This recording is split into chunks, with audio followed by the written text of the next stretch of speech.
안녕하십니까, 권영필 변호사입니다. 오늘도 매도 청구권과 관련된 중요한 사례를 가지고 왔습니다. 조합 사업에 탈퇴한 현금 청산자 또는 분양 신청을 하지 않는 자에 대해서 이제 조합은 분담금을 공제해야 될 거야 라고 주장을 합니다.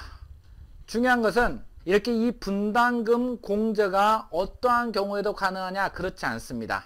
분담금 공제.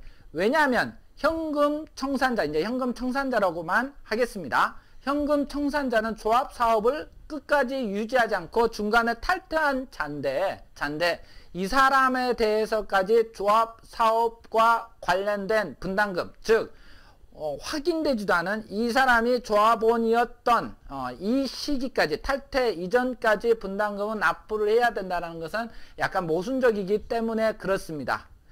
이 대법원 판례에서 인정한 것은 이와 같은 부분에 있어서 탈퇴 당시까지 분담금에 대해서 반환할 의무가 있다라는 조항이 정관에 분명하게 기재돼 있어야 된다. 규정돼 있어야 비로소 분담금에 대해서 공제가 가능하다라는 것이 대법원 판결이고, 최근, 아주 최근에 대법원에서 이와 유사한 판결이 나왔는데 이것보다 더 엄격하게 해석을 해서 이 정관에 그러한 규정이 있다고 하더라도 분담금 기준에 관련된 구체적인 사항이 있어야만 분담금에 대해서 반환 청구를 할 수 있다는 것입니다. 왜냐하면 이번 대법원 판결에서 나온 것인데, 이 판결이 아니라 조합은 사업이 끝까지 운영됨으로써 발생한 수익이 있을 것인데 이 현금 청산자에 대해서는 수익을 반환하지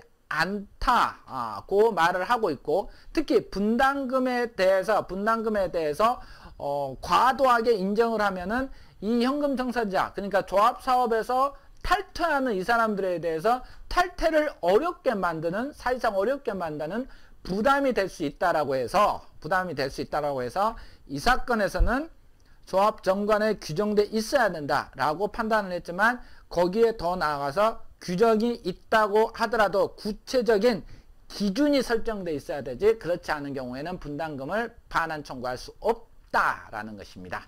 한번 보겠습니다. 조합원 지위를 상실한 자, 현금 청산자에 대해서는 61조 1항에 따른 부과금을 징수할 수 없고, 다만 여기입니다. 다만 현금 청산 대상자가 조합원의 지위를 상실하기 전까지 발생한 정비사업비 중 일정 부분을 분담해야 한다는 취지를 조합 정관이나 조합원 총회의 결의 또는 조합과 조합원 사이의 약정 등으로 미리 정한 경우 등에 한하여 청산하거나 별도로 반환 청구할 수 있다.